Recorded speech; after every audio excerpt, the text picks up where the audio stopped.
સમાચારમાં આગળ વાત કરીએ ભાવનગર જિલ્લાના પાલીતાણા આદપુર રોડ પર આવેલા રોહિતભાઈ માળીના ખેતરમાં દીપડો ફસાઈ જતા ભયનો માહોલ ઉભો થયો છે।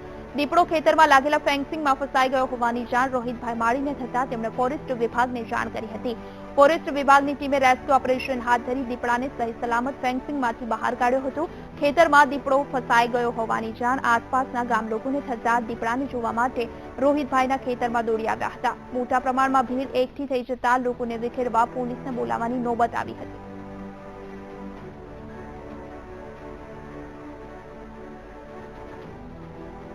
આદપુર રોડ ઉપર રોહિતભાઈની વાડીમાં જૂની પથ્થરની જે વંડી વાડ છે, વાડની અંદર જૂની તાર ફેન્સિંગની અંદર દીપડાનો જમણો પગ ફસાઈ જતા પાલીતાણા રાઉન્ડ ફોરેસ્ટના તમામ સ્ટાફ સાથે ઘટના સ્થળે જાણ થતાં અમે પૂગી ગયેલ અને રાણીગાળાથી રેસ્ક્યુ ડૉક્ટરને બોલાવી અને ટ્રેન્ક્યુલાઇઝર કરી અને દીપડાને સહી સલામત અમે પિંજરામાં લઈ લીધો છે અને એ દીપડાને અત્યારે અમારા રાણીગાળા કેર સેન્ટરમાં વધુ સારવાર માટે મોકલી આપેલ છે। રોહિતભાઈ માળી આદપુર રોડ ઉપર મારી વાડી અવારનવાર દીપડો આવે પાણી પીને વયો જાય, પણ આજે કુદરતી કઈ રીતે તારમાં ફસાઈ ગયો ને પછી અમને જાણ કરી અમે ફોરેસ્ટમાં કે ભાઈ અહીંયા આવો ને અમારી વાડીમાં દીપડો ફસાઈ ગયો ને એ લોકો ફોરેસ્ટની ટીમ આવી, આખો ફોરેસ્ટ સ્ટાફ આવ્યો ને સહી સલામત દીપડાને લઈ ને એની રીતે જે કંઈ કાર્યવાહી થાય એ રીતે એને કાર્યવાહી હાથ ધરી છે।